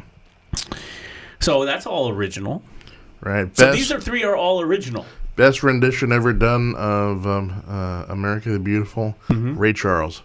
Oh, you are correct, sir. Yeah. Wow, you just say that and it's like that Ray Charles version. Oh my, oh my, oh my. I wish we could play that for you, but the copyright that song was made to be sung by Ray Charles. Ray Charles. Oh, yeah. Just go look that up. Go up to, I'm sure it's on YouTube or whatever. Yeah, because of copyright, we can't. But. Yeah, we'll get the stream will shut down and all this stuff. The little algorithm radars will go off, but would it though? I mean, America the Beautiful, or would that be in the? It's the performance. That's true. True. It's not even a thing. It's not even fair use. It's just a robot that goes out and goes, nope. Gotcha. It doesn't matter. Yeah, that's true. But just go out and Google it. In fact, I'll listen to it today. Go to YouTube and hit Ray Charles. Someone America will have Beautiful. It there, even though the copyright. God Bless America, Ray Charles. Oh, my gosh. Yeah. Oh, that is a great version. It is. Wow. Yeah. I totally didn't think of that. And then it was like, there it is. Yeah. We'll have to. We will look at. There'll be notable versions. That song was made to be sung by Ray Charles. Bates originally wrote the words as a poem, Pike's Peak. First published on the 4th of July edition of the church periodical The Congregationalist in 1895. I didn't realize it was that old. Right. At that time, the poem was titled America for publication. Yeah. Wow. So this lady just... she put music to a poem and... writes this thing, right? Ward had originally written the music Materna for the hymn O Mother Dear Jerusalem in 1882, though it was not first published until 1892. Ward's music combined with the Bates poem was first published in 1910. So America Beautiful as we know it was 1910. Here we go. The song is one of the most popular of the many American patriotic songs. Right. And it is. It is. Whew. Let's see. That's a long... Well, it's 1, 2, 3, 4 stanzas. There's the original 1893... And then there's the 1911 version. Oh, beautiful. Oh, wait a minute. Beautiful. I think I like the 1893 version myself. For Spacious Skies. No. Ooh, that's the 1911 version. 1904 and 1911, the 20th century versions of Beautiful for Spacious Skies. But Jason. Yes. If we go back to the original roots, oh, beautiful for halcyon skies. Ooh, halcyon skies. Baby. As we weave through Elysian fields. Oh, yeah. Yes. Yeah. Oh, I like... halcyon skies. Let's go back to the original, man. Yeah. Interestingly enough, the next line is, so it's, oh, beautiful for halcyon skies, for purple waves of haze. No. Purple haze. Yeah, purple exactly. waves of haze. No, for amber waves of grain. Amber waves of grain. We have Purple Mountain Majesty. I mean, I think Kathy was above, foreshadowing a little Jimi Hendrix here. Right, above the fruited plain, man. It's not just a plain; it's a fruited plain. No, it's above the enameled plain. Ooh, enameled. Gosh. It's like someone's in your kitchen. Above the enameled plain. The enameled plain. How do you get from enameled plain to the fruited plain, which is the version we know? This is interesting. I wanted to give more of a bountiful image. Yeah. But America, sure. God shed his grace on thee. Sure. Ooh, third line. Oh, this No, is and Crown Thy Good with no. this is the one that we know. See, you know this song well. Yeah. And Crown Thy Good with Brotherhood. That's what we know. No. Till souls wax fair as earth and air. Wow, I do like the 18. Wow. Dude. That is way better than the 1911. She's like, Screw the fruited plain. I want this stuff, man. This is the purple haze of American. Yeah. I'm digging it, man. I want some of those halcyon skies and enameled plains. I want that. Enameled plain, till souls wax fair as earth and air. Wow. And then we have From Sea to Shining Sea, which is the famous one, but in the original version, and Music Hearted Sea. Ooh. A Music Hearted Sea. Yes. So this is really, I like it. This is the psychedelic version. Her first version was a little psychedelic. Maybe she's out doing a little mushrooms, a little ragweed. Well, they didn't have LSD back in 1893. It wasn't ayahuasca. Yeah, but they were herbs. I think Kathy was in the herbs a little bit. I think so. I think she was. I Till think she was. souls wax fair and earth and air. Okay. One of my favorites. Poets who actually is attributed to a famous hymn called Jerusalem, which is British, not American. We're only talking America today, but I do mention him, William Blake. Yes. And Blake is definitely one that you want to get into when you've touched a little of the herb, because he's heaven and was it Heaven and Hell? What was that one? I ended up studying him too. See, I get my Fenimore Coopers and my Nathaniel Hawthornes and my Samuel Clemens and my William Blakes and Blake's the British guy. He's not even an American. But Blake was urethral. Yeah, he was really into kind of the spiritual and the psycho kind of, and he's got some really cool stuff. Yeah. Like you read some of it's like, ooh, spacey. Yeah, him and Whitman. Yeah. Yeah. But anyway, so I like Blake. So I dig the stuff from the 19th century that's all like, did you write that in the 60s? The 1860s? Right. So 19th century hippies, man. You gotta love it. Yeah, baby. Back before to the communes. nature. Yeah, before there's communes, there was the Theosophist Society. We need to do a historical. This could be drunk history, actually. We need to do a historical recreation of Ms. Catherine Lee Bates writing the original lyrics to "America the Beautiful." Above the enameled plain, yes. Okay. You having fun with this? Mm-hmm. I am. This is important information, man. Oh, beautiful for pilgrim feet. Oh, beautiful for pilgrim feet. Smooth. Yeah. So that's the second part. That hasn't changed. Whose stern, impassioned stress, a thoroughfare for freedom beat, across the wilderness. America, America. So in the 20th century version, God mend thine every flaw. That's in the current version. Okay. But in the original version, she goes back to the God shed his grace on thee. Gotcha. So that's interesting. Not sure why they changed that. I like the early version way better. Way better. So do I, man. Confirm thy soul in self-control. Ooh, now, I remember that one. No, I know this one. Confirm my soul in self-control. Because that was the one where you were a little kid in grade school. And we would sing these in grade school. Yes. Back in the old days. My country. Right. And you would get to that second line, that second part, and confirm thy soul in self-control. And the teacher would be like, self-control, you little... Yeah. I mean, it was really like, oh, what does this mean? Oh, self-control. Quit touching me. Quit touching me. Right. Quit. Teacher, he's touching me. Boy, you better sit down or I will beat the fruited plain right out of you. You will get waxed in the earth and air. So the last two lines, confirm thy soul in self-control, is a modern version. But till paths be wrought through wilds of thought is the original version. That is so good. Dude, are we loving? That's breaking down doors of perception right there. Holy cow! Wow. she was probably having a little sherry. Yeah. Oh yeah. Getting out in the grass weeds there, probably reading some William Blake. I mean, religious, Episcopal. They probably had a bunch of William Blake stuff going on. I think so. I think so, yeah. And she's like, till paths be wrought through wilds of thought, baby. That is, yeah. Cue Voodoo Child. Exactly. Wah, wah, wah, wah, wah. So the modern version gets all authoritarian. Confirm thy soul in self-control, thy liberty in law. It's like, ooh. Sober. But the original version is till paths be wrought through wilds of thought. That is great. By pilgrim foot and knee. Ooh. That I don't get. Huh. I don't know. I like it. Pilgrim foot and knee. That's right. Or we'll kick your butt, I guess. All right. Third line.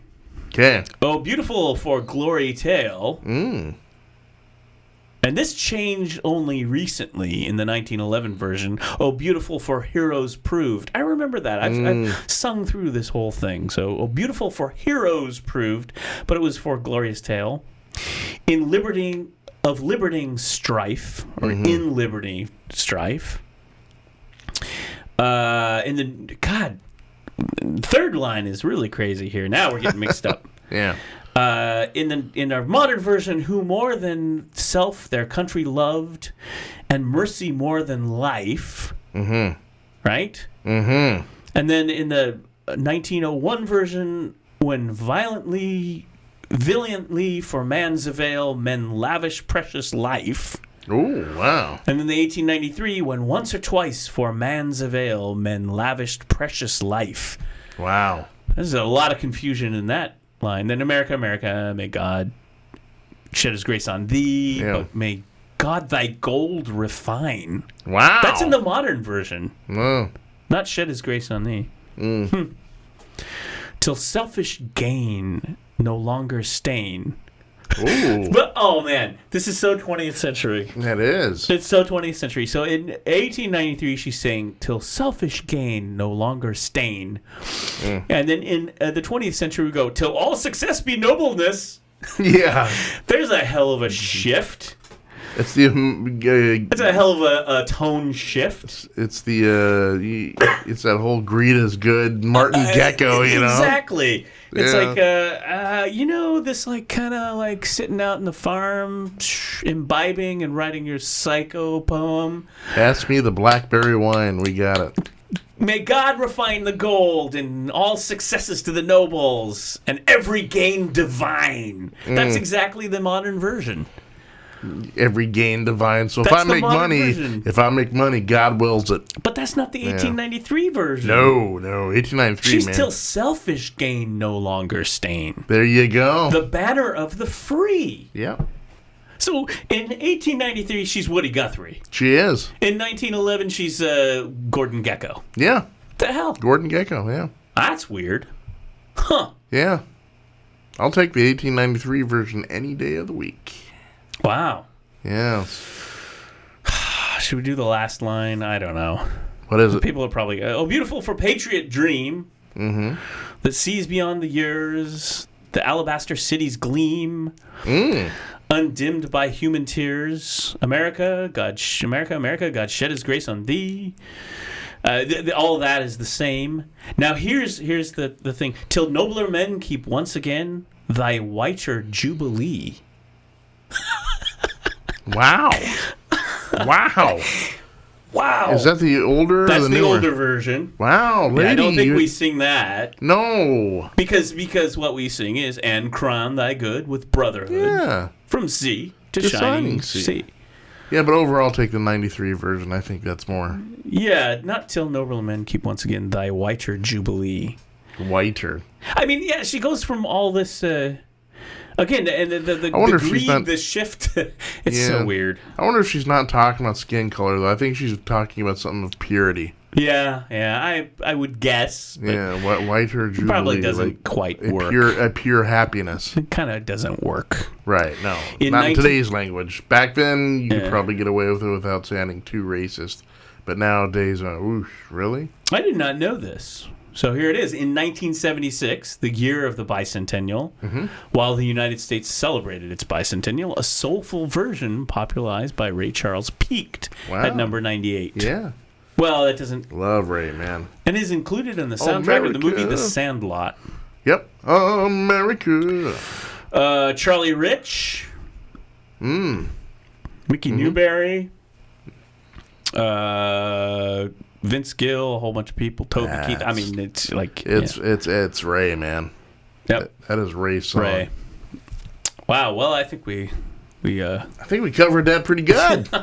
That's interesting, though. To me, folks, you're welcome. I find it interesting. I do too. I mean, all the stuff that we're seeing, we have no idea where it came from. What's the backstory Nobody behind knows it? a damn thing. That's the thing about history, man. Have you heard of George Washington? Doesn't he have a DC over here in a swamp? Yeah, I mean that's pretty much right. We America. I love that stuff, though, man. We don't have to do My Country 'Tis of Thee. No. You like that one? That's just God Save the King with no words. Yeah, My Country 'Tis of Thee, also known as America. God save it's also known as America. Is an King. American patriotic song whose lyrics were written by Samuel Francis our glorious Smith. King. God save the King. The melody is used the same as that of the national anthem, God Save the Queen. Well, now it's Queen. Now but it's usually. Queen, yeah. What's the other one? What is your favorite national anthem? Ooh, oh boy. Canada.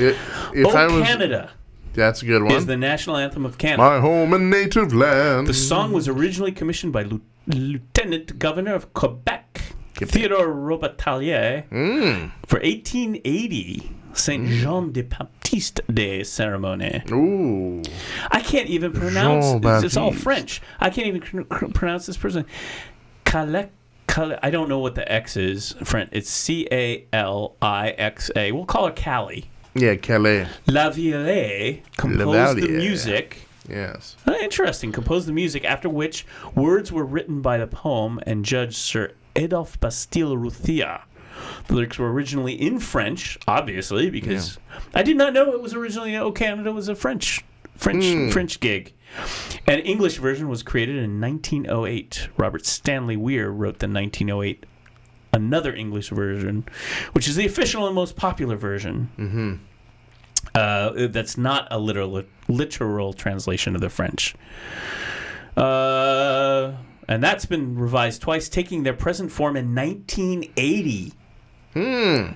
So 1980. That's a Johnny come lately. But the French lyrics remain unaltered. Right.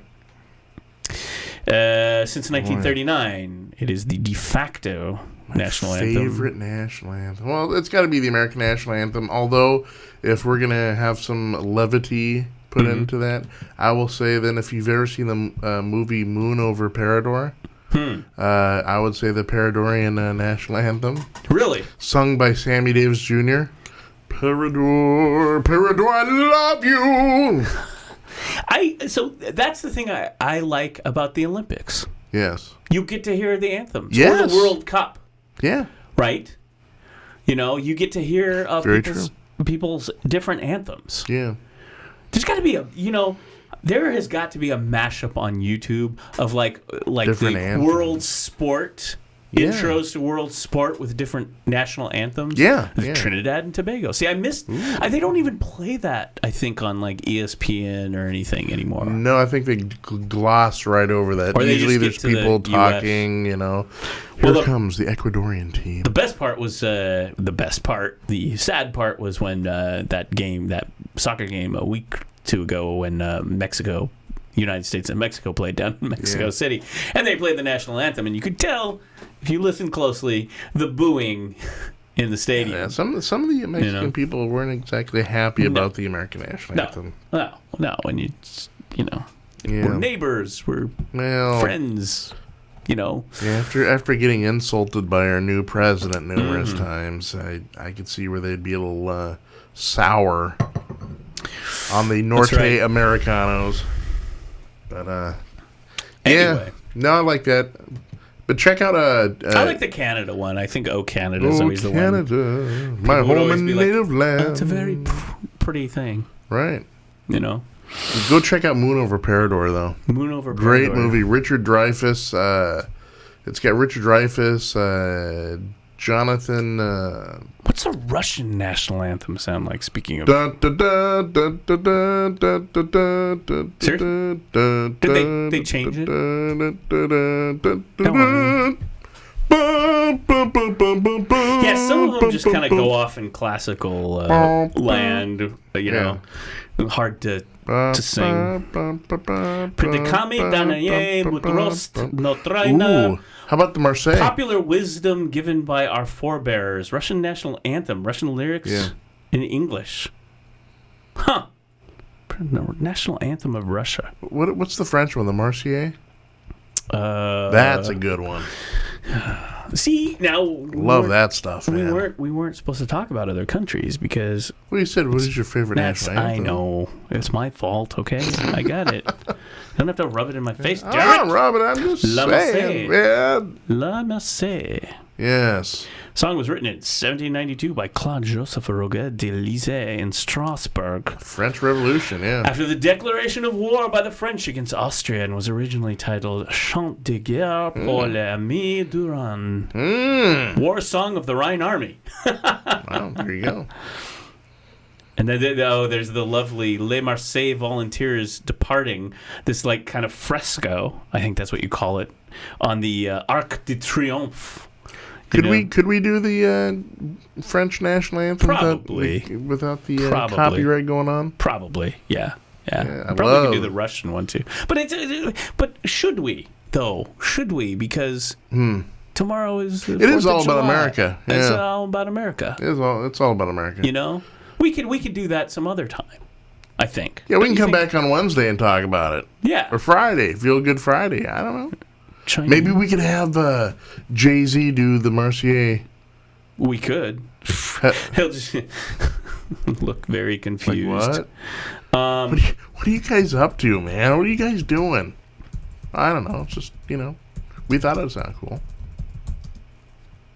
But yeah, I think I got to say, of course, the American national anthem, and then the close second has got to be France, the Marseillaise. Countries that do not have a national anthem.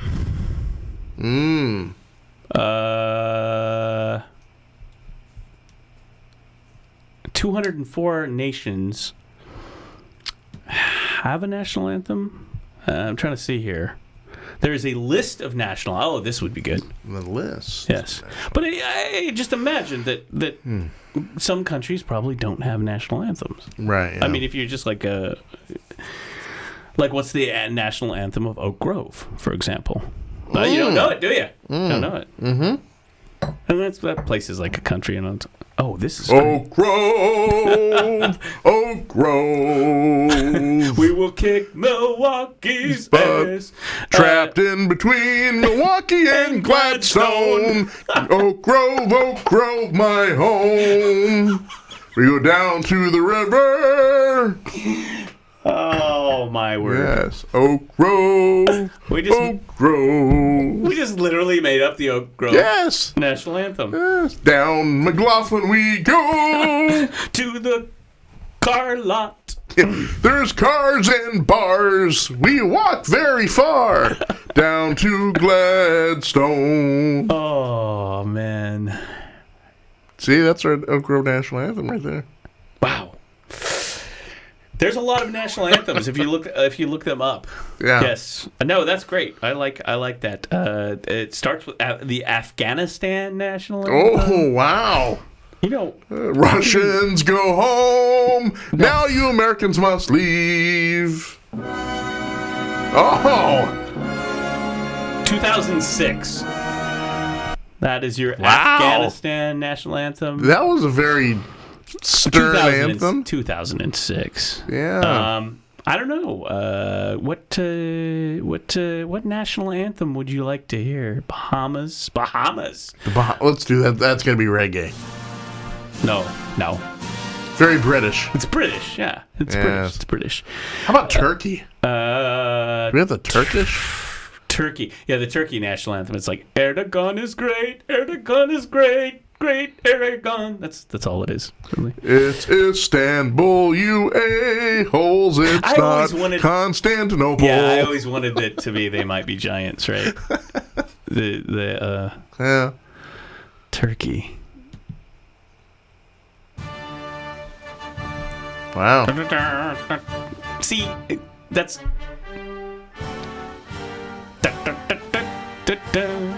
Okay. Yeah. How about Venezuela? Venezuela. Yeah. Or even Bolivia. Well, here's Venezuela. Okay. Oh! Yeah! That's good. How about, even better, Vatican City. Ooh. This is Vatican City right there. Dude, very classical. Yes. Antonio Allegra. Ooh, Allegra. Yeah. So there you go. Let's go something really obscure. How about Andorra? Andorra. Is that all 4D residents? I don't, dude. What are you trying to do? I don't know. Ethiopia, Eritrea, El Salvador, East Timor, Ecuador, Cyprus, Czech Republic, Denmark. What was Denmark? Yeah, let's check out Denmark. What's with the Danish guy going on? It's all marchy, right? Very marchy. So shady beaches in the pop-up. Let's do France real quick. There's a lovely country. That's the Denmark national anthem. There is a lovely country. Yeah. That I cannot do Danish. Trust me, I've been there. I don't know. So there you go. Hey, do France real quick. France. Oh, that's how we got into this. And see, we weren't going to do. We were not going to do this, but because it's America. That's true. America. We'll close with America. What if we get in trouble for playing the American anthem? You would think you would not. No, right? you think it's fair use, man. Oh, my favorite version of the Star Spangled Banner. Okay. Jimi Hendrix at Woodstock, baby. Oh, that is, yeah. How could we even forget that one? Yeah. Woodstock, man, yeah. He threw down the gauntlet there. Yes, of course. You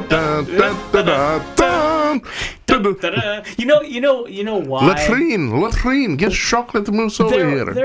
There was like a commercial back in the old days.